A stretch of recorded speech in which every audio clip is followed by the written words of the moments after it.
Welcome to this episode of FTK Over the Air. I am Justin Tolman here at Xtero, and FTK Over the Air is a twice a month podcast where we talk with people from the forensics industry about obviously forensics, forensic tools, forensic workflows, all that sort of stuff, new stuff all the time. We try to get cool people on here. And I think this week, Lynn, we have a super cool guest with a super cool new way to do forensics that they've implemented in their environment. What do you think about that? Yeah, I think we've been pretty successful at getting some pretty great guests, and I'm really pleased about that. I am just going to jump right into it today, though, because we do indeed have a very, very important guest on our podcast today. We're so happy to be able to bring you this story. Let me like set the stage here, and give you this whole, let me set the tone. Let me tell you a story. So this fellow is a detective sergeant team leader from a very important police force across the pond from us. He, like you said, he has moved his entire digital forensics workflow to the cloud, which is really unheard of in the world of law enforcement, right? That's kind of strange. Yeah. That's very visionary. So on today's episode, we are focusing on what we call digital policing. I love this term, digital policing. It's like the next generation of how police departments can manage all their digital forensics investigations, right? So investigations that require forensic technology to collect and review and analyze all the digital evidence that we get from a crime scene, right? A computer, a cell phone, a tablet, a device. Gosh, what do we talk about in this call with our guests? We have doorbells and refrigerators that store our data, right? So we need digital forensic technology to get data off of devices in order to like conduct a law enforcement investigation. So in general, police officers go to a scene. They might have to seize multiple devices at a crime scene. They might have different operating systems. You might have a Windows laptop, a MacBook, an iPhone, an Android phone, all collected together from maybe one suspect or maybe a couple suspects there. And then the police might even have to return again to the same crime scene or maybe like a related location if they need to get another search warrant and they need to perform another search. So then they get more devices. So now they have a pile of devices, right? Keep stacking up. They have a pile of devices that have to be reviewed. Yep. And they bag it and tag it, right? Is that what they call it? Yep, that's exactly what we call it. Yeah. So we bag it and tag it. We bag up all the devices and we bag them up as evidence. And then normally in policing, we physically drive. We drive in the car. We drive hundreds of miles sometimes to another location where a forensic investigator can capture and preserve all the data off the devices, process it, parse it, translate it, review it, and so on. So they can see what's on the devices. You know, what's on it, pictures, text messages, the emails, phone calls, social media posts, chat messages, videos, everything on the device. They review everything to see if there's any evidence they can use so that hopefully they can convict this person of the crime, right? The suspect that they have in custody.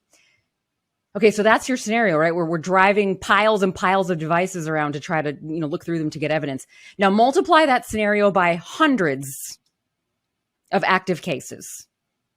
Hundreds of active cases in just one department. That's a lot of evidence to review, right? That's a mountain of evidence. Never-ending cycle, that's for sure. Right. And as soon as you get one, you get five more, right? So there's always a hole in the bottom of the boat. The boat is always filling with water. You're just never going to get anywhere.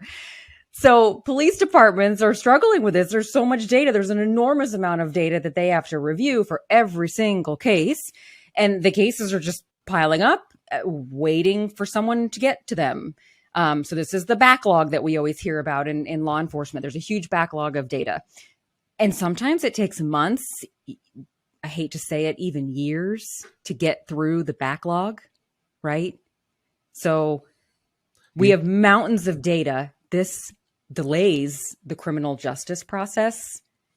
And when you're dealing with victims, I mean, gosh, especially the ones that are vulnerable, right? Like children, domestic violence victims, mass shootings, you need the criminal justice process to move quickly, as quickly as possible, because you need to get that criminal off the street. You got to stop them from doing it again. And if you have the wrong guy in custody, you need to let them go and get the right guy in custody, right? There's so many pieces of closure that have to happen. So how do you get through this giant mountain of evidence? Do you just get more police officers? Well, our guest today doesn't think that's the most effective solution, right? I don't think it's the most. Yeah, he says it's not the most effective solution. I agree with him. And I also don't think it's a possible solution. I just don't think you can hire enough people to keep up. That's just never going to work. And he addresses that. Yeah. I mean, the rate that the data is growing, you just can't throw more humans at it. It's not enough. So this is where our new favorite term comes in, digital policing. Digital policing uses technology to fill all these gaps that humans we can't even be expected to fill these gaps as humans. It's impossible, like we said. So forensic technology allows, police officers and law enforcement to process all their evidence faster, review it faster, and then, close cases faster to get through them and get to the next one.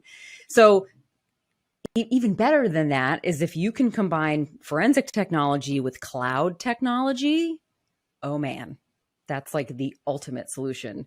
And that is exactly what our guest today did. So he pioneered a cloud forensics workflow. I mean, that has literally revolutionized the way that his police force works all their cases. I mean, and actually, in fact, he was told it could not be done, right? Like, not until the year 2025, they said. It was the NPCC, it's the National Police Chiefs Council over in the UK. They literally wrote a report and said that the current process of the way we work cases has to be transformed. It's not working well. It's not efficient. And that it technically wasn't impossible to implement such a cloud-based technical solution until 2025. Well, John Price of the West Midlands Police said, hold my beer.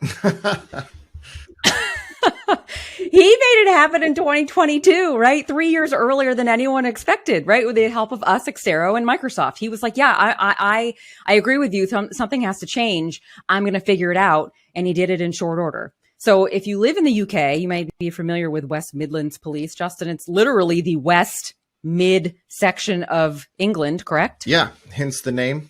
Ohio, take note, you're not in the Midwest. I just had to get that off my chest. This is geographically, literally the West Mid side of England. They're actually one of the largest police forces in that country. They've got 52 police stations. They have like almost 7,000 officers, responsible for about 3 million civilians. So it's a pretty big police force. John Price, our guest today, he is a detective sergeant there. He's a team leader. His cloud-based digital forensics, digital policing solution has, again, literally transformed the way that they manage cases. So instead of an officer getting all the devices at the scene of the crime and putting them in a bag and driving them hundreds of miles across their country to they have these digital forensics units, they call them DFUs.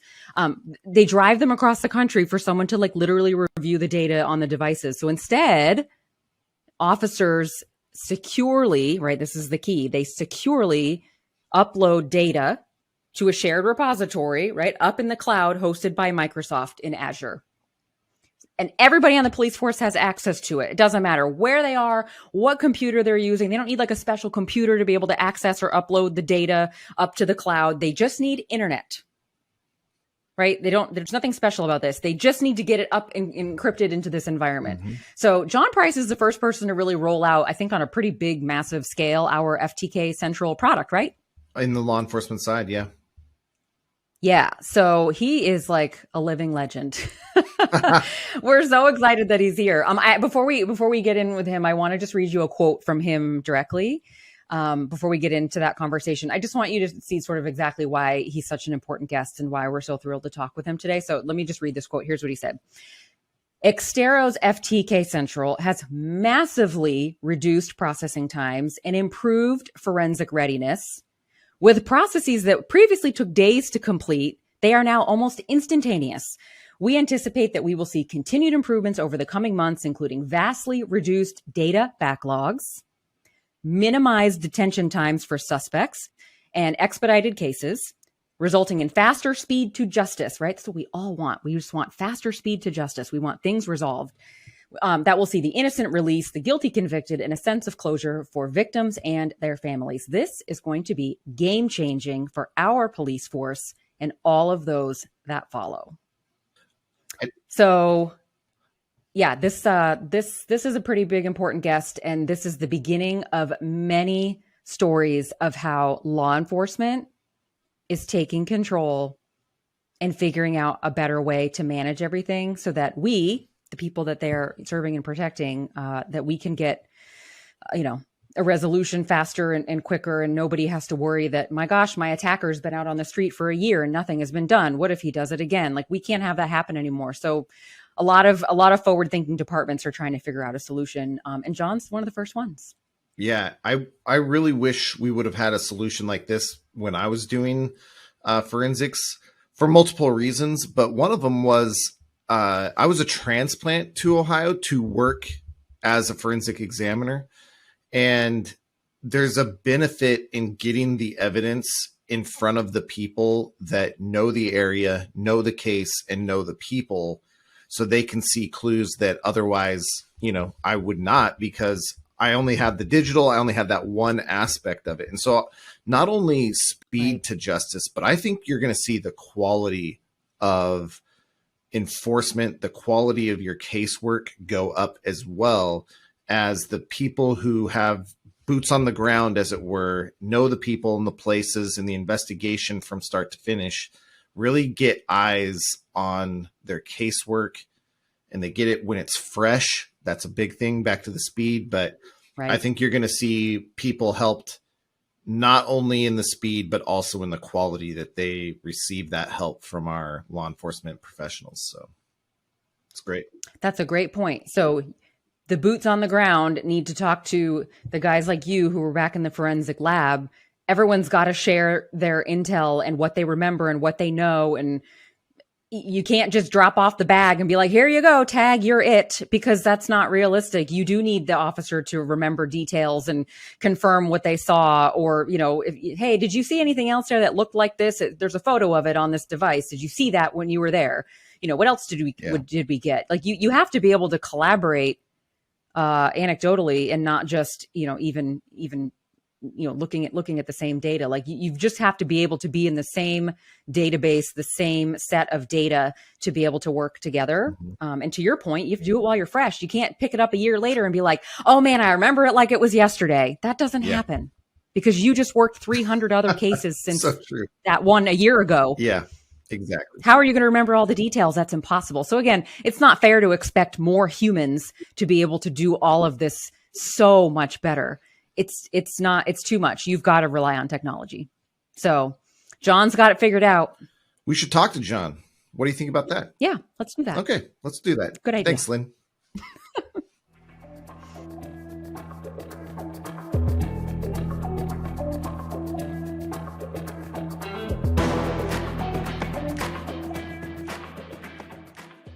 So we're with John Price, the West Midlands Police.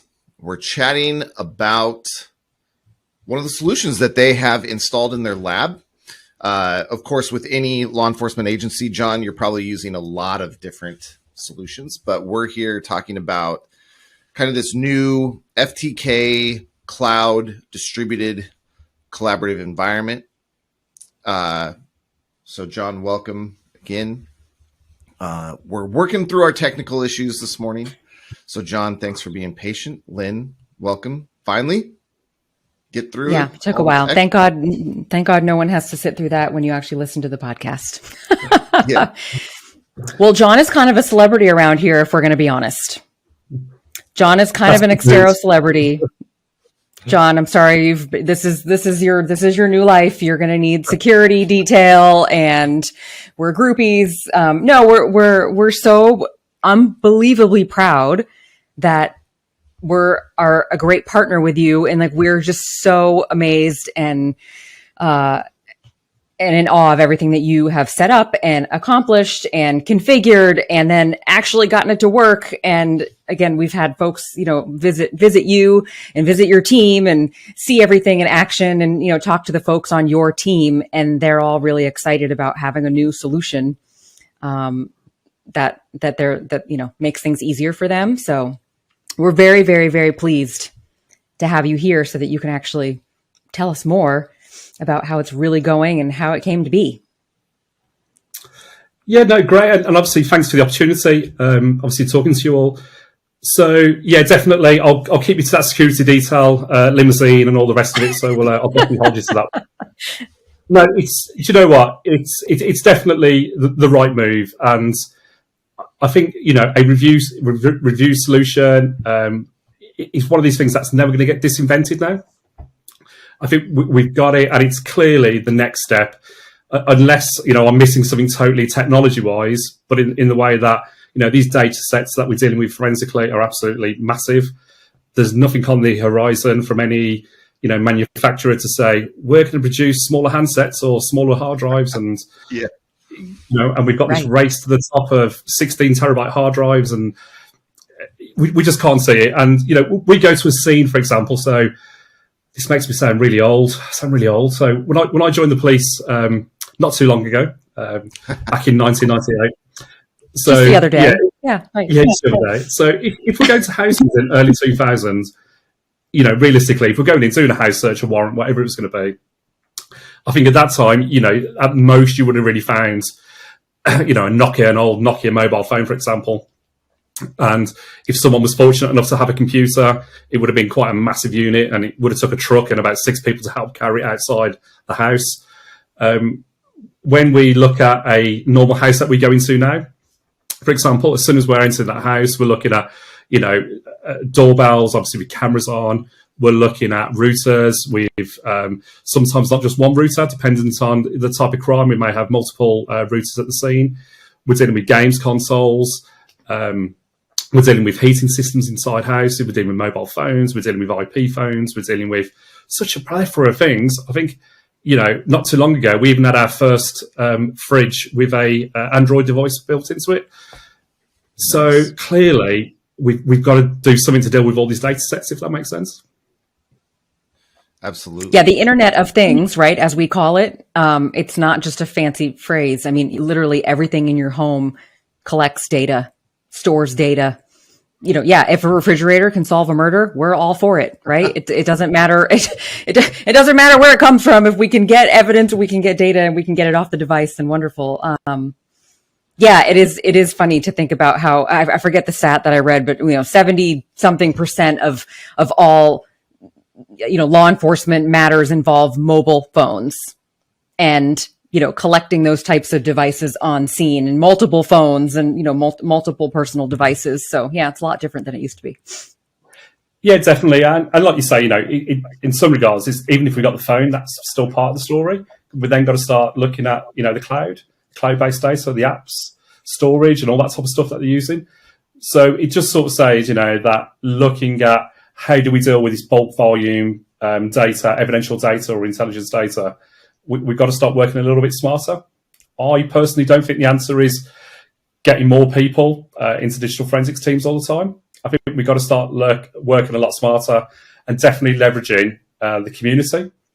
That's working with vendors like yourself, working with managed service providers, like we work with Visual, who help to provide our managed service, and also, the great work from obviously Microsoft at the moment around what they've been doing.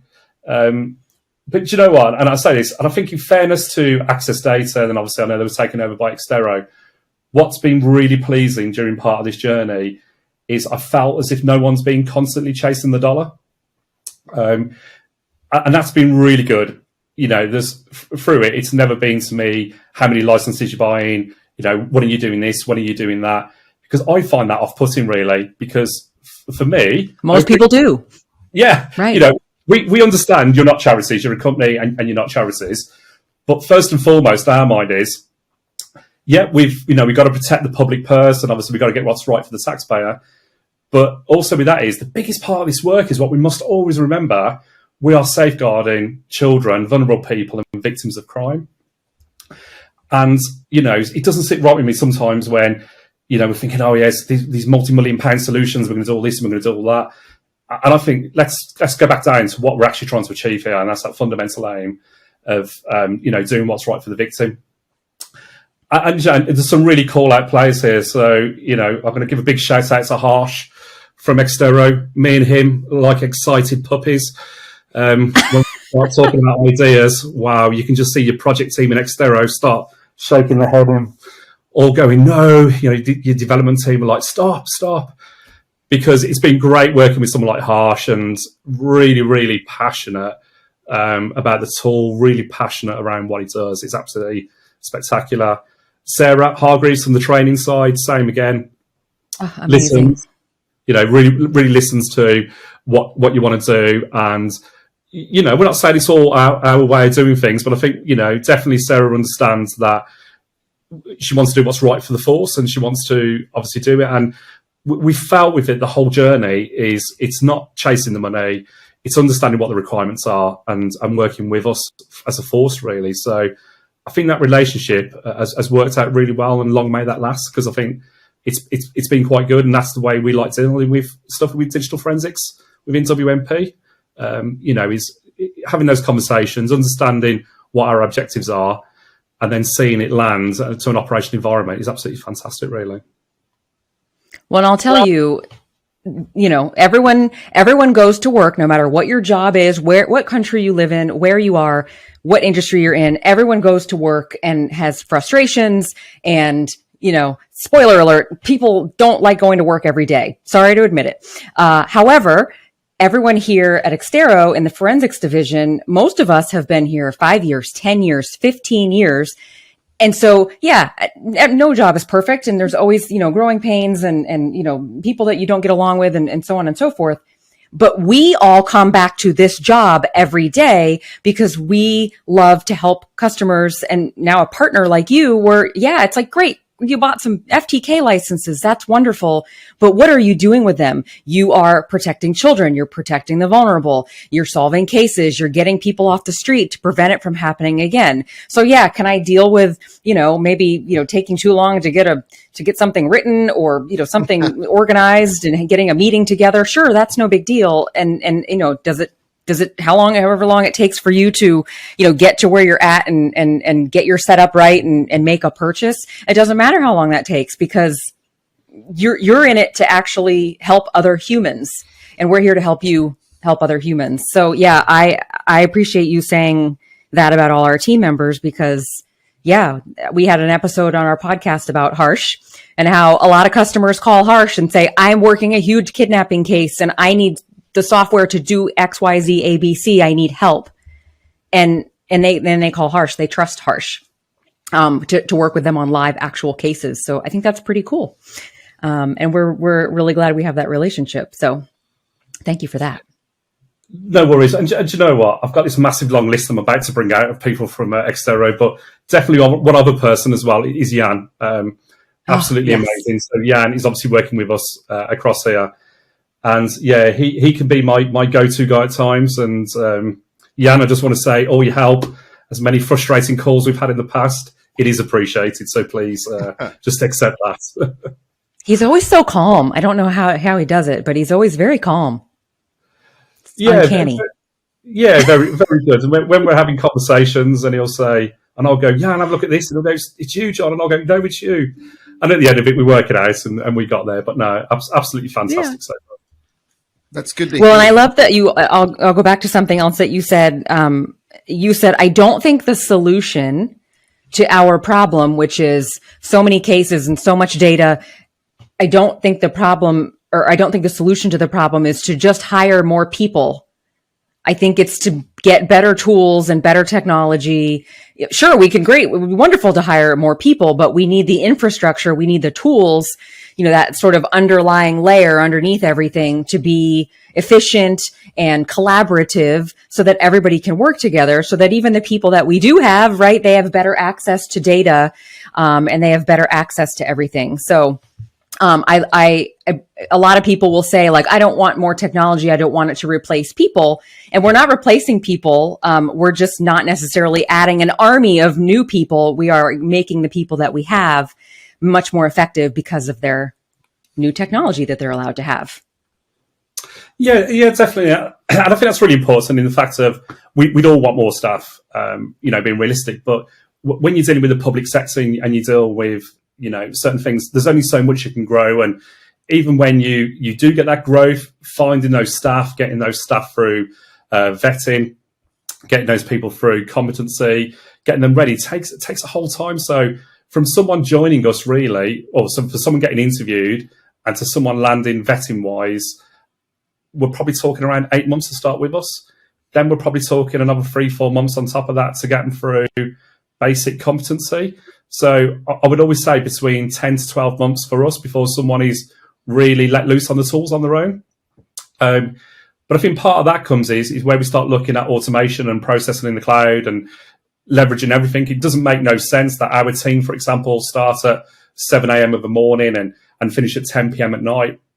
And when they go home, and then a process finishes at 5 minutes past 10, and that workstation is then sort of not productive between 10 p.m. and that 7 a.m. of the morning.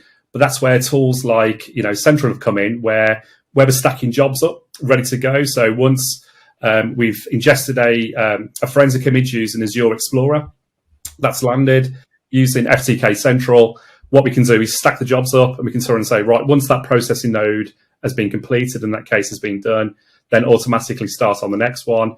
That is basically great because we're not having that human intervention of someone physically have to log onto a workstation, mouse clicking away, and waiting for that human intervention. So, we're paying for the system, so we want to make sure that we're leveraging that processing power as much as we can, and that's the great of this system, that we can do that. I know there's some really great early conversations with Harsh at the moment, and we're talking around what can we automate, for example, in the future. And I don't know. Obviously, the automation piece is really sort of big in those early steps, and I think we'll definitely start getting there. I think we're just really interested at the moment around bedding review, FTK Central in our review tool, start going through, making sure that where we are with it, and we're seeing the benefits, and we are seeing benefits already. So we're seeing benefits around the fact of everything we're putting in there is forensically robust, in the fact of we're validating all the data sets. So either it be EO1s, UFDRs, AFF4s, XRY images, ADs, or AD1s, for example. All of that's going into the tool. All those data sets have been validated. And because it's a web-based system, that we've carried out end-to-end validation as well. So we're 100% satisfied, or as best as possible, that what the end user's seeing has been fully tested. So we're happy with those results. So what's really great at the moment is when we get an investigator phone up and they say, right, I'm having a problem with a case. Previously, it would have been a nightmare. It would have been a disk in a computer we knew nothing about. And they would have said, oh, I've got this 80,000 page PDF, which is, what the data sizes we're seeing. And it would have been, I've got something and I don't understand it. And we're trying to help, but I've got to be honest, it's really frustrating because you can't see what they're seeing. Yeah. Whereas with FTK Central, for us now, it's a lot easier. When they call us, for example, we can just say, right, okay, give us a case number, give us the unique object ID relating to that artifact. And then one of my examiners can just jump straight in there and they can hopefully answer that question around that artifact, for example. So, that is absolutely fantastic. Also, as well, which is a real benefit for the tool, is CADE, which is the Child Abuse Imagery Database in the UK. We have numerous teams across West Midlands Police who are using the system at the moment. And one of the teams is our OXET team, which is our online child sexual exploitation team. And they're really busy. And they solely deal with indecent images online. Horrific. And, I'll take my hat off to them. They really work hard. But we have other teams that are what we call acquisitive crime teams that aren't linked to that particular type of offending. And when we were doing all the process maps and then the understanding, these teams would say to us, oh, we don't see indecent images in our cases, we don't normally see it. But because obviously FTK Central can query the hashes from CADE, what we are seeing on a lot of their cases, we are getting indicative hits or hits from CADE within their jobs, which isn't great per se because of obviously the offending. But what is fantastic is that we can now jump in for that early safeguarding and help protect and safeguard vulnerable victims a lot sooner. So, all data sets, regardless of any crime type in FTK Central, is going through CADE. That's absolutely fantastic. And I think the biggest one really is when we deal with people in custody. So if you deal with someone in states in custody before the charge, how long can you keep them for there? You hook someone up for something, they'll see a judge within the next workday, typically. So don't get hooked up on a 3-day weekend, because then you got to spend 4 days in jail. The judge will then determine whether or not the initial arrest was kosher, determine what's going to happen, set a trial date, and then at that point, the whole legal process starts. It's of course depending on the state you're in and all that sort of stuff. But yeah. So I suppose that the reason why I asked that question is in the UK, what we have is our PACE laws is technically for most offences, unless we get authorisation, we can only keep people in custody for 24 hours without someone being charged. There's different authority levels around. You can keep someone for 36 hours or you can take them to court for an extra extension. But by default, it's always going to be 24 hours. So do you know what? And I put my sergeant's head back on now, so I'll push it to you guys, is let's just say we get, and I'll keep this vendor agnostic. If we've got a mobile phone, we'll say, I don't know, 512 gigabyte mobile phone, it's got no SD card and we've got a SIM card. How long would you think that takes to acquire that and produce a disc? From a phone? I'll push that back towards you guys. That's going to be a couple hours, I would think, to dump it. 4, 5, 4. I'll go with 4. And then disc burner. So how long would you say a disc? So it's going to be a minimum for that, a dual layer Blu-ray. Top end kit. That I'm less familiar with. I haven't burned a Blu-ray, but I'm going to call it at least an hour, 1.5. Okay, so Justin, you'd be surprised. So even with our top end disc burning equipment, depending if the mobile phone's got hundreds of thousands of files, sometimes it can take 4 or 5 hours to burn a single disc, and that's with top end equipment. And I can appreciate people maybe watching this and go, that's all good as long as you've got the pin and you can get into the device. Yeah, so we're pretending we've got the pin. Yeah. So the reason why I mention this is if we get the phone, so by the time someone's been arrested, they've been taken into custody, and it's urgent enough, the phone comes over to us, we've probably lost around 2 hours of that custody time limit. We've then acquired the phone, processed the phone, even the UFDR, for example, and we're talking about 4 or 5 hours for that. And then a disc burning, you're probably talking 12, 13 hours before someone's going to get a disc. In certain cases, depending on the complexities. With FTK Central, that's different. So as soon as we've done that acquisition piece and we've got that UFDR and we start pushing this in, with Central, it doesn't wait until the end of the processing to say you can start reviewing the data. Mm-hmm. It'll allow you to start reviewing the data as soon as it's processed. So if you're a police officer and you're in one of the custody blocks within West Midlands and you've got access to the review tool, what's great is that you're not having to drive around the 4 size, which is quite a big geographical area, to pick a disc up because you're more bothered about dealing with that person in custody. You can find a laptop, a workstation, as long as it's on the West Midlands Police network. You can start logging into that case. It will come up, tell you it's in progress at the moment. But what it will allow you to do is start running those keyword searches. It will start allowing you to start looking at chat messages, internet history, emails, all that type of stuff that we want to see straight away. And it allows you to get into there. So for us, that's absolutely groundbreaking because those time savings are phenomenal. And, when we start talking around all the admin around it, that you're not trying to find cars, you're keeping the fuel costs down, you're not having officers travelling over to us, you're not purchasing more laptops and your existing estate, your IT are liking it because they're not having to control laptops that are off the network. All those time savings and all those financial costs, when you look at them together, they really do mount up.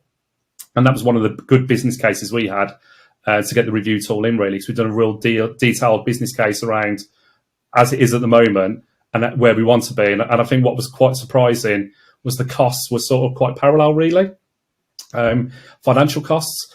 And I think when you sit down and you see how much you're spending on, really expensive disc burner robots, how much a single Blu-ray, dual layer Blu-ray disc costs, even when you're buying them in bulk, you really can see those savings that you can make when you start looking at, leveraging other technologies, really.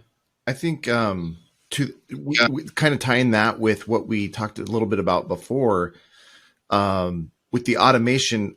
I don't know how it is going over in West Midlands area, but I know a lot of police departments here. We're not talking about replacing people. They're short people I know the Seattle, Washington Police Department is short like hundreds of officers. And so that's affecting a lot of police departments here in the United States. So when we talk about automation and being able to, like you said, the solution isn't hiring more people here. They can't get the people to even get to baseline. So it's becoming more and more important that we automate kind of as much as possible so that the humans are just left to do things that humans need to do. And one of the things I hope you're seeing is that with Central's interface, you mentioned that, 8 months to onboard and then another 4 months to kind of get them comfortable. And then who knows how long before they're truly comfortable, right? With the simplified interface, it's mostly, like you said, look at a thing. Is this picture or this document if they can read, look at a picture and hear some audio, they're kind of in, and you're able to spin people up quicker and maybe diversify your review process with what you have rather than what you would like to have as far as personnel. Yeah, and I think what's really key though, some call out points that if you give investigators at the moment, I don't know, like an 80,000 page PDF, and you were to lay that out in a warehouse with all the paper down, and you say to people, right, go and find your evidence, it's really hard to control, isn't it? It's really hard. And, and let's be totally honest, when you're dealing with, Attorney General's guidance on disclosure that we are quite heavily in, and investigation management documents and stuff, and you're trying to say to people, what keywords did you use during that search? What was your methodology to understand what you were doing? When you were giving people, 80, 100, 120,000 page PDFs, how do we honestly, truly answer that? I'm not being disrespectful for investigators or officers, but are they really going to sit down and write on a piece of paper, I viewed this, I viewed that? They're not, let's be totally honest. They haven't got the time to do that. Whereas Central's totally different, because not only are the security auditing side, absolutely phenomenal, but the disclosure side is it will record what files you've used. So it will automatically mark to say what files you've viewed on there. And that is absolutely fantastic for disclosure purposes. So, when you're talking there, it could be me going onto a case saying, right, I want to create a list for the Crown Prosecution Service in the UK, for example, around what I viewed. It's really simple. That I select all the files that I viewed, I select them all, right click, and I'll just export a CSV, and that will contain the object IDs and file types. You could even, with the system, add more to the disclosure, but as a basic level to say you've done that. I think what's really key, we've learned this as part of the training and the feedback from the staff, is with FTK Central and Review Tool, is we've given them now a massive data bucket to carry around, if that makes sense. And what we found with people is they're going, well, I'm going to have to view absolutely everything. And we're like, no, you don't have to. Just think about what your workflow is going to be. So, we'll say to people, like, for example, if it's an indecent image case, a lot of that legwork has already been done because it's already gone through CADE. Mm-hmm. So if there are indecent images, we are hopeful that CADE has obviously picked them up at that time. We produce standardized keyword lists. So everyone using the review tool are using standardized keyword lists, what they've never had access to before. So we're giving that extra guarantee, that extra layer of security. And when stuff's going forward, there's a lot of quality control there. So we know that they're using our keyword lists. And then what they can then do, if they've got analysts on the job, if it's serious enough, they can export all those chat logs out and give them to an analyst to drop into the intelligence systems, or they can even sit down, go through the text messages themselves, export it to CSV. There's so many options on there for them to go through. And, some staff have said, oh, yeah, but we don't want to see as much data. We don't want to see it all. And we say, well, what you need to do is we can't tell you what's important or not important, because you've got to see absolutely everything. But through the workflows that are set up and from the training videos that Sarah's produced, it makes it a lot clearer, the understanding to say, this is where you're going. But I think, overall, from where we started in June, we work on a rolling basis between 40 to 45 jobs in there at a time for the number of teams that we've got going through it. And, it's interesting when I can jump in as a supervisor, and I can check who's using the system. I can check what they're grading. I can check all those images and stuff. And it's really pleasing to see that, from the early results that we're seeing at the moment, that people are grading a lot quicker. People are seeing images of note where we do need to push that risk up to our victim ID officer, because we can see that a lot quicker and a lot sooner. And I think just generally the feedback from the staff that we're getting as well is, and we stuck to this mantra before, what used to take months now takes weeks, what used to take weeks now takes days, and what used to take days now takes hours. And that isn't like, some mantra or some sales pitch that we've said. And this, I've always said that from the beginning, that's our aim. And it's great to see the investigators come back to me and send feedback to say, what's great now is that we're not having to trawl through stuff, trying to look for a keyword in a PDF, which is going to give no context, where if we put a filter on now, because we know the intel for this job, for example, is based off text messages with certain keywords, they can filter straight to those keywords, drop that keyword list in, run that straight across, and that's giving them the answer for their case. And that's sort of fantastic, really. So those results are a lot better, really a lot better. John, do you have anything that you can quantify? And maybe not exactly, but we've reduced our backlog by 50%. We've worked cases, in half the time. Like, do you have any, I know it's not like you've had this for decades and you're just sort of getting rolling with it, but what's the most noticeable metric, even if it's a loose metric, what's the most noticeable metric that you've been able to see so far?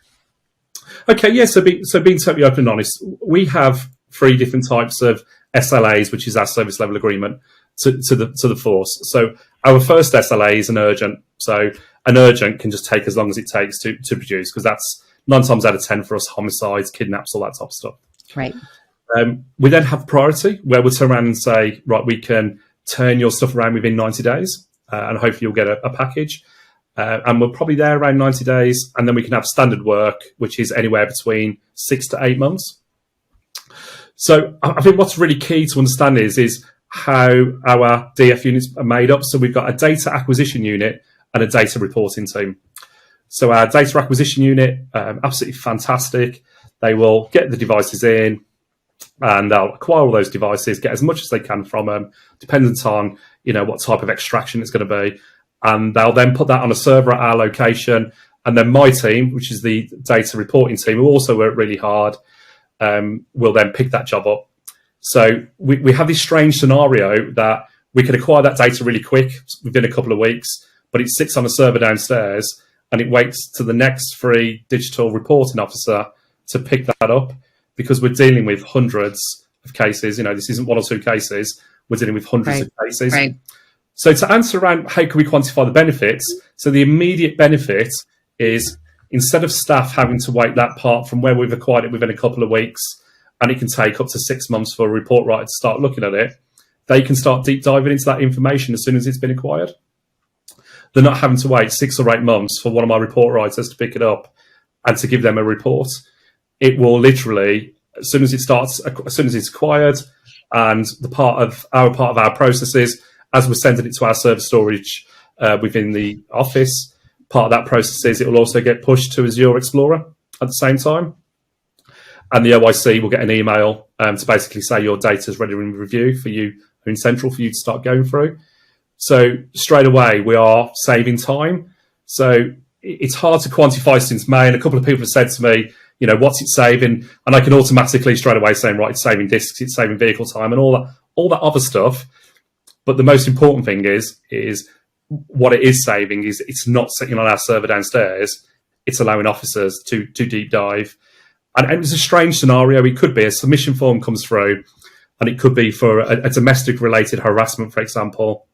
And they say, all they want to know is, has the offender contacted the victim and said these words? Well, that's pretty simple, but it would still be in queue. Right. It'd still be there for 6 months, and someone would still be on bail, and you've got a victim awaiting justice and all that type of stuff, which is really important. But it'd still be in a queue within digital forensics, whereas now the OIC can go straight into messages themselves within Central, search for that, even simple as go to created, modified or access times and have a look for that activity. And then they can say, no, there's nothing on there, or there is something on there. And And what we've done as well within digital forensics is when officers, investigators are using the review tool and they're producing reports or statements, we will sanity check those reports and statements for them, just to go over it, just to give that quality, so to say that we're happy with it. That's not done for non-review users. They just put statements in and put reports in. I've got my own views on that, but definitely now anyone using the review tool, creating reports, should be sending them to us so we can sanity check what's in there, and it's giving that extra layer of security for the criminal justice, really, to say it has gone through DF. So yeah, definitely early call outs. We can save a lot of time, really. So that's great. You're seeing those benefits now. Yeah. We talked a little bit earlier. We talked about kind of the stigma, right, in law enforcement against these cloud computing, cloud storage mentality. I talked about kind of my experience with it years and years ago. And I know you went through a journey, but what was it? What were some of the hurdles? How did you approach that cloud, that distributed processing aspect of it, so that you could see these benefits? What was kind of your plan of attack there? Yeah, I think what's really good is to understand that, I suppose, with West Midlands Police IT, the strategy is very much, and I suppose within UK police anyways, is cloud first. We've worked with Microsoft Azure, but I think it's also good to call out that we've also leveraged processing services from AWS. So we use distributed processing within Passware for decryption, and excellent work we've done with AWS, for example, of spinning up extra processing nodes on demand when we need to for BitLocker encrypted drives, or where we've got loads of processing work. So that for us really was that first step. So once we started understanding that we can process in the cloud, that gave us that sanity check. I'm not talking on behalf of other digital forensics units. This is just me personally. When I joined the team and they sort of said, oh yeah, you're going to have this budget and you can buy your own kit and no one's going to really sort of monitor what you're doing, all that type of stuff. And he was like, oh great, we've got this big bag of toys and we can do all this now.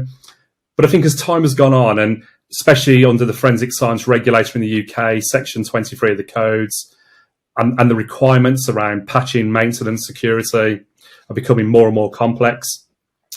It's taking my team's time away from what they should be doing, which is being digital forensic staff and the maintaining this equipment.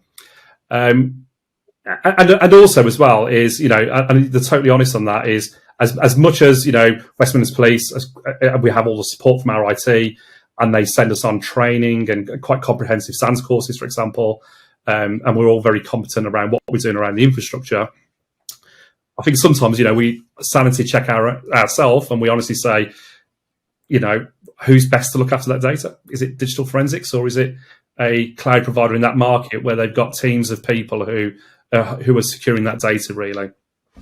And I appreciate, teams are different to different. But I think we've got to a stage, and I think COVID's clearly brought that out, is we can't buy our way out of this issue. We just keep buying more and more workstations. We've got some perfect opportunities in that cloud space to really start leveraging this where possible. I hear all these stories that, within NATO systems, for example, they can keep secret data in the cloud, and different other agencies across the world are keeping, that type of data in there. But I think for us it's that ethical question of indecent images in the cloud. And it's understanding that, really, because, clearly it's really impactful. And I think, when you're dealing with the community or, victims and victims' families, and they'll go, so what? Our data is in a cloud and everybody can see it. And it's like, no, not at all. So I think a big piece of that is our own communication piece. I've saying to people is, no one can get to your data. Our data is secure, segregated. And what we're trying to do by leveraging the cloud services is trying to reduce the amount of victims we're having in the future, because we can leverage this processing power. We can collaborate a lot better and a lot quicker. So I think for ourselves as well is, we've learned that lesson as well, is we've got to really engage with the community, and we've got to make sure that people understand what we're trying to do. and I think also it's that national message that we need as well around. Just ensuring really that communication piece is the same. Sort of saying is what we're trying to do is protect more victims, and this isn't trying to farm off the problem. Far from it. And it's that communication message from working with the providers to say your data is secure. People can't get to your data in there really. And it's so pleasing that, when we've been working with Microsoft, for example, and the amount of security layers, wrappers, the amount of documentation, DPIA forms, for example, data protection forms in the UK that we have to go through, and also, our own ethics just to make sure what we're doing is right, is constantly there. And I think also as well is it's a evolving process. So we must always keep sanity checking what we're doing is the right thing to do. To get that, but I definitely think at the moment, working with the providers that we've got, it is the best thing to do, and it's the right thing to do. It's the right thing to do to protect more victims, and also to keep those costs down. I got to sit down with Microsoft. I don't know, maybe 2 weeks ago, and they walked me through their security at a high level of what they do to secure this data, and it's more than just software and network security. It's sign in and sign out processes and who's allowed to even go into the farm and when they're allowed to go into the farm. And I think we also need to understand how server technology works, because even if somebody was to steal a drive out of a server, it's going to be striped RAID data, encrypted garbage. But Microsoft doesn't care. Microsoft knows that. And we're only talking Microsoft because that's who we're working with right now. But it's more than just network security, more than just software security. I was impressed that even within the data center, it's who's allowed in, when are they allowed in, that sort of thing. So they take it very seriously, as we all should, because of that exact thing. It's not, just documents or whatever. It's the community. It's this contraband image, and the payoff though is huge for like you said, the increased speed to, at the end of the day, protect more potential victims, getting those predators, those criminals off the street quicker, because you have the evidence to say, yes, indeed, this person allegedly did do this, and we can move through the system. Whereas, unfortunately, like when you're talking about these cases taking 6 months, 8 months, a year, which we see over here in the States, of course, I know the officers that I talk to feel that pressure, not from a political or administrative pressure, but they work in the community. They see the community. They are the community, and they know, hey, if it takes me a year, that's a year that person is still out on the street, potentially victimizing others. And so, these types of things help reduce that or mitigate those risks by pushing things through quicker. And I hope that we're seeing that. Yeah, I think some good call out points there. There's probably a couple of points that I'll pick out on that. So definitely the first like you're talking, let's say Microsoft, for example, you've got to be the most luckiest person ever to go into one of their data farms if you was allowed in and you got over all that security. And, where you've got banks and racks of drives, and you can just pull out those right drives, where you're talking hundreds of thousands of drives. And then you can obviously bring that out with, the encryption levels, and you can rebuild anything on there. I think, let's be totally honest, it isn't going to happen. Touch wood, but I just don't. I think I've got more chance of winning the lottery twice in the UK than that ever happening. And then also what's really important is that's data at rest. When data's in transfer, all the security layers around that data in transfer, for example, how it's going across, there's a lot of technology behind that. Definitely. And, some of the points that we, previously, that laptops, for example, so we send discs out and we can have people phone us up saying that they've had to come in on a special day because the one team laptop they thought they could have for that day's review isn't available, and have we got any spare laptops for them to review? With FTK Central, doesn't matter, because with our platform, as long as you can use a web-based browser, that's obviously hosted on the domain and the secure police network, you can get to that data. You don't need any fancy, bits of kit. And I think some of the observations before Central went live, some of the officers were some of the stations they're working at before refurb, and they're going, yeah, this tool won't work on our old computers, and it won't work in this building. It's so old, and it won't work. And you got to listen to what they're saying, because you can't be, dismissive of it and you're going, right, we're going to work and we can understand the bandwidth requirements. But deep down, I know the web review server hosted virtually has been tested, to make sure it does work. And it's really pleasing that these same officers are calling us saying, oh yeah, it's been really great. It's worked absolutely fine, because it's not leveraging any, much processing power at all from the older workstations that they've got, because it's all virtual, it's all in the cloud, and obviously coming down. So yeah, it's definitely, all these things that you're not having to totally change your infrastructure internally, because you don't need, super duper high powered workstations, far from it. You don't need massive increases in bandwidth into review places where it's going to go. Because some of our locations where it's going into, the bandwidth is there, possibly creaking on normal traffic. And we were a bit concerned, thinking, will it fall over with the review traffic going in there?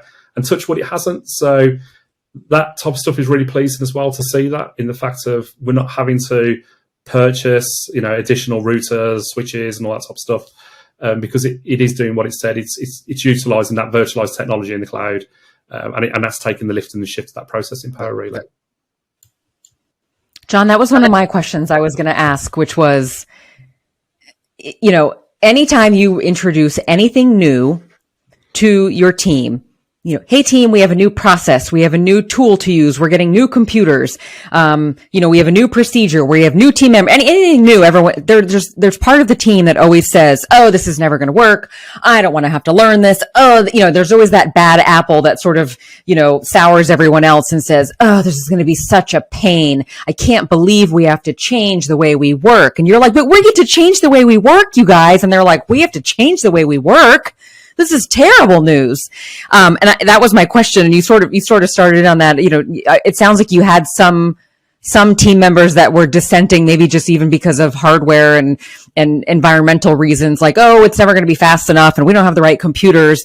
But were they resistant to learning a new process? I mean, I know, the point of it is like, hey, it's going to save time. It's going to make your life better. But everybody promises that.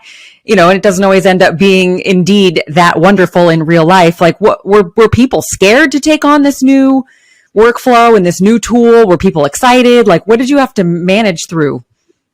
Yeah, definitely. So I think what we're dealing with investigators who are extremely busy, busy investigators. And I think an investigator, and my background is CID, criminal investigations. And I think sometimes you sort of latch onto what you know, and you haven't really got the time or the space to learn something different. Is probably one of the key things. So for us, part of that journey was, even though we knew the route we wanted to go down, we had so many open sessions with the teams it was going to. And we were honest from the beginning, saying, it's coming to you without a shadow of a doubt, but you tell us how you want it to work. So, the dead cert is you're having it, but engage with us and tell us how you want it to work. And part of that journey is that we trained up X amount of super users. We've been there before it landed live. So what we're trying to do is take people on board really early with us to start going through that.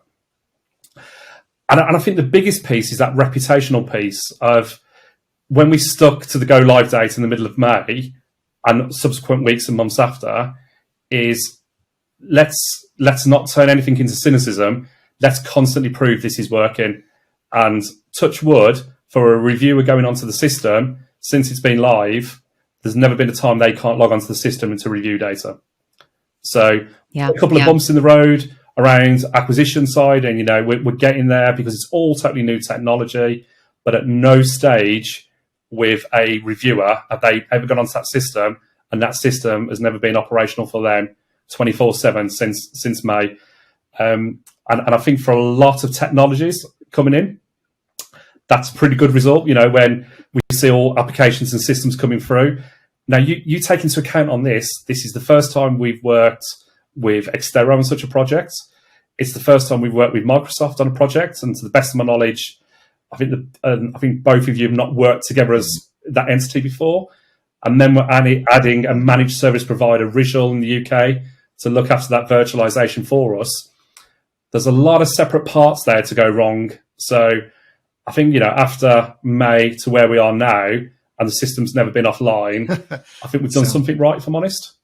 But touch wood, long may that keep staying that way. Well, it sort of gets those dissenters, the people who said like, oh, this is never going to work. And it's like, well, look at us now.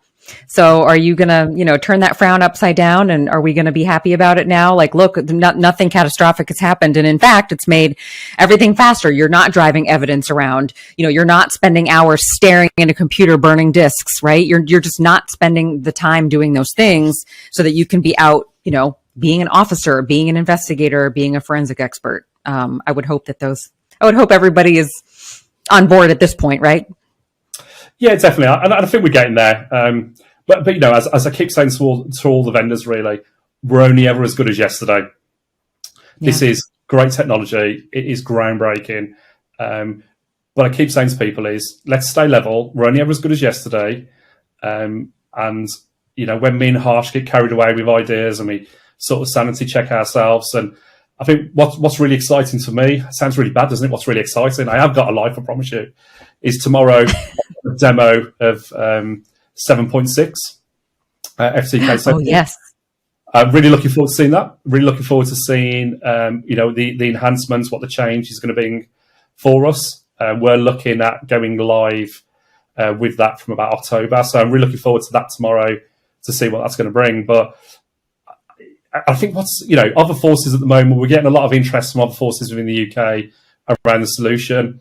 And I personally think from where we've come from, version 7 of where we was probably a year ago to our operational release of 7.5 and seeing 7.6, that development cycle, you wouldn't recognize a product from version 7 to 7.5. And, tomorrow, correct. when I get the showing of 7.6, I think I'm really going to be impressed because we know a lot of the ideas going into it. And I think it's going to be fantastic that the change is going to be there, really. So, it's a no-brainer, really, for us around using a cloud-based review tool. It's going to be the future. I can't see a technology out there unless someone tells me different that's going to replace this. We can't produce paper reports. We can't keep on producing discs. So unless there's a hidden technology out there that I don't know, the only way is going to be a web review platform to allow officers to do this, really. So I think the future's looking bright around that area. I think it's definitely looking bright. John, if you thought things were faster now with FTK Central as you know it, with 7.6 and the fact that we can now start lumping all the mobile data straight in and processing the mobile data along with the computer data using FTK Central processing, which we all know is super fast. Oh my gosh, it's lightning fast. So I think everyone will be really pleased to be able to start doing that too. Yeah, and I think what's really good as well is obviously on the roadmap and the stuff that I'm seeing that I come back onto what I said at the beginning of the call, or the call was around cloud-based data. We mustn't forget there's a lot of cloud-based data applications out there that we really do need. And obviously I know with Central, we can acquire stuff in the cloud moving forward. So where we can get that cloud-based data at source, where it's reasonable, lawful, proportionate, and obviously clearly ethical to get that data, and we can automatically ingest that into the case and add that into the case. Same again, it's sort of, why wouldn't we do that? Why would we use multiple systems, multiple tooling to do that? Where we can keep it all together. So yeah, definitely it's the right way. Are you concerned that the Blu-ray disc companies are going to come after you now that you've stopped purchasing in bulk?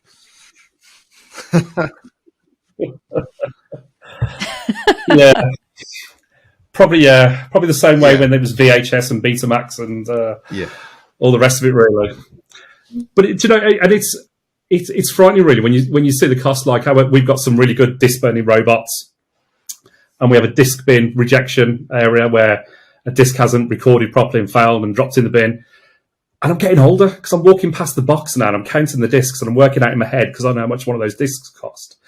And you look at it and you just think, such a waste of money. And when you look at And when I know, because I understand the costs across the whole of the solution, around how much that job would cost to push into a cloud platform, I know where those costs are. Yeah. Clearly, I'm not going to show my hands because I'm not going to say to any vendors how much the costs are. But you can look at it really, and you think for the price of that job could have quite easily gone somewhere else into a secure environment. So it's even all that type of waste and stuff like that. Really, where we can cut down on that is really key. Yeah, we have a customer on the corporate side here in the US. I believe the number was that instead of FedExing or UPSing or whatever service it was that they were using to physically mail hard drives back and forth to investigate them, they saved $35,000 a year just on shipping, not having to ship anymore. So I think even like you said, gosh, yeah, we need to invest in new technology, but you right away, just not having to mail things. To your point, you don't have to drive them around anymore and have fuel charges and, just people's time being wasted driving around. Yeah, that's a really big savings, not to mention the physical media of discs and other things that you no longer have to use and purchase. Yeah, $35,000 a year on shipping, just shipping. I'm sure whoever they were using is very unhappy that they closed their account. I think the element there is all around fines for data loss. So, when you're dealing with people, mobile phones of victims, witnesses or suspects, let's be totally honest, all of us, if any of us ever had someone their phone into policing, you would want the police to really look after your personal data, wouldn't you? Because that is clearly personal to you. And when you start looking across, not just the UK or globally, when you see discs have gone missing in transit and all that type of stuff, and some of the fines that have been issued, and rightly so, for those data losses, they're horrendous. I saw a case not too long ago where there was a data loss in the UK and what the company was fined for the loss of a single disc. And it was eye-watering, really. And you looked at it and you thought, wow, how would you deal with such a loss like that? So yeah, so where you're harnessing this technology is where you're using transport layer security, you're using encryption, you're using that you can't access that data unless one, you're a member of that active domain to get in. Secondly, you've got an account within the review tool itself, FTK Central.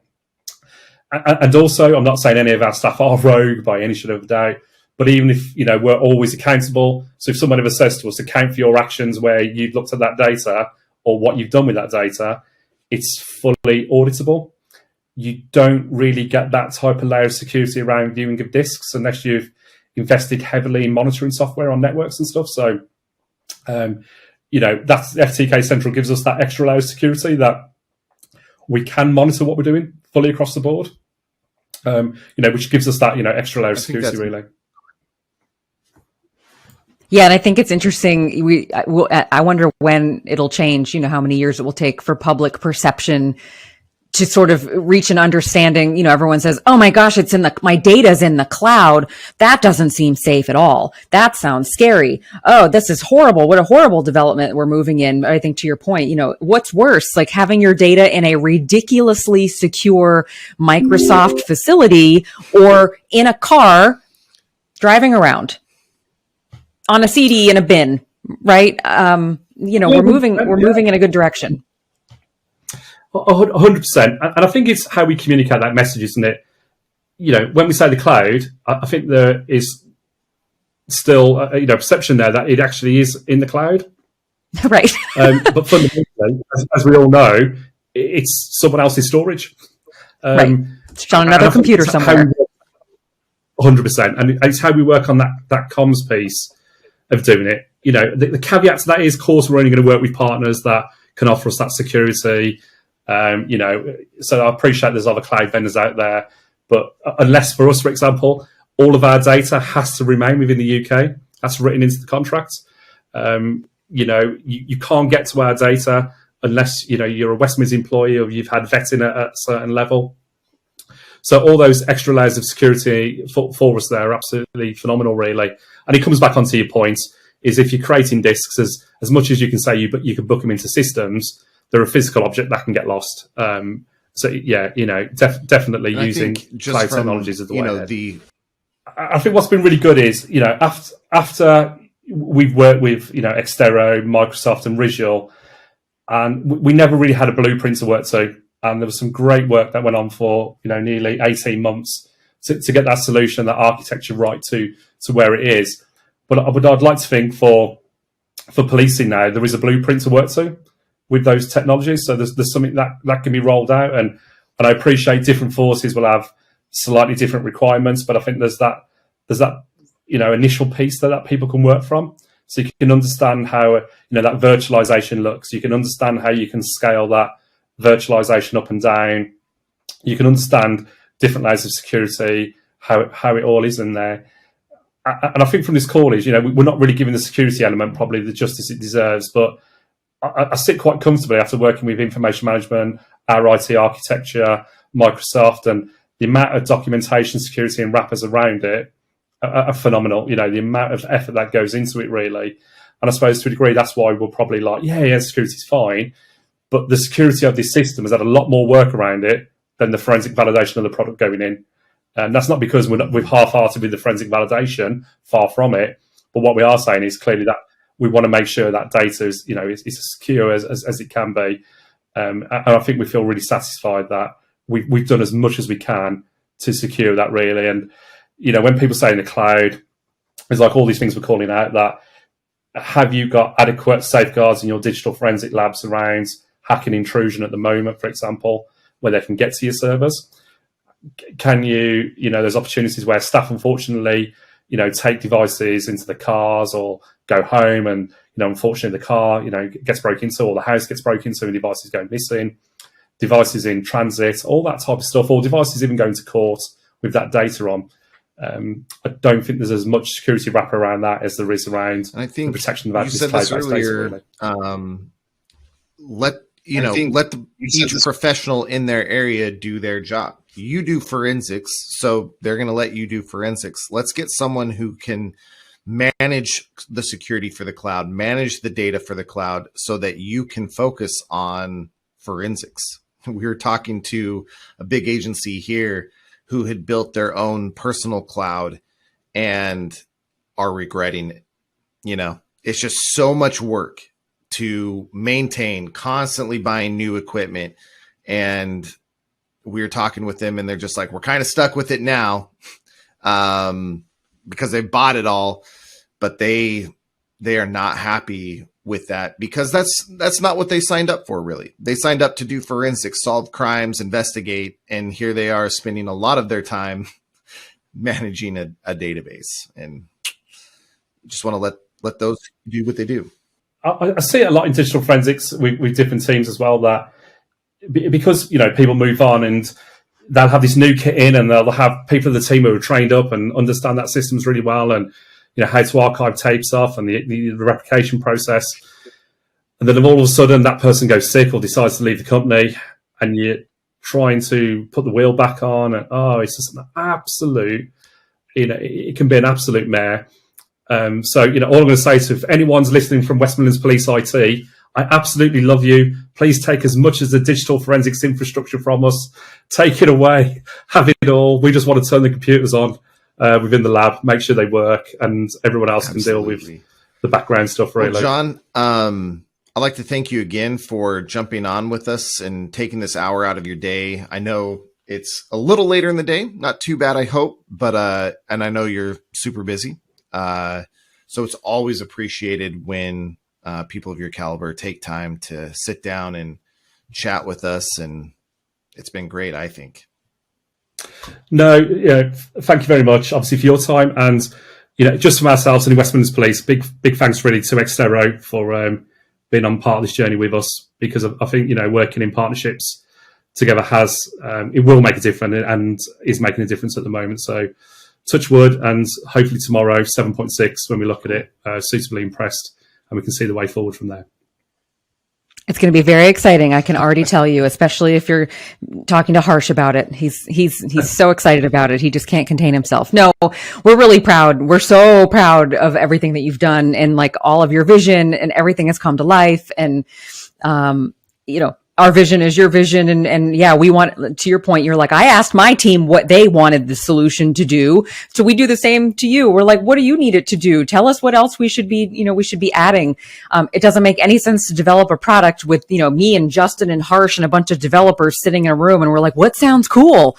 That's not helpful, right? We need to know what people out on the street trying to, put bad guys in jail and solve cases and protect children and protect humans. And we need to know what would make your life easier, given that you don't have enough people and you don't have enough hours in the day, right? What can we do to help you get things done faster? Because it's not just, getting a report done faster and pushing a button faster and, filing this big litigation faster. I mean, those things are important, but we're saving lives faster. That's pretty special. So Definitely. We're really proud to be your partner. That's brilliant, guys. Well, listen, thank you very much for your time. Hey, everyone. John had to jump really quick there at the end and to facilitate our recording. It ended kind of abruptly, but thanks for listening. I hope that you got something out of this episode. I know that I did.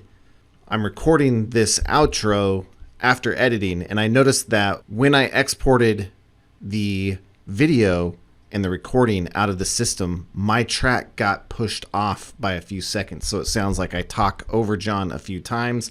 Unfortunately, I couldn't fix that with my current export. I now know what the problem is, and it'll be fixed in later episodes. Thanks for your patience on that.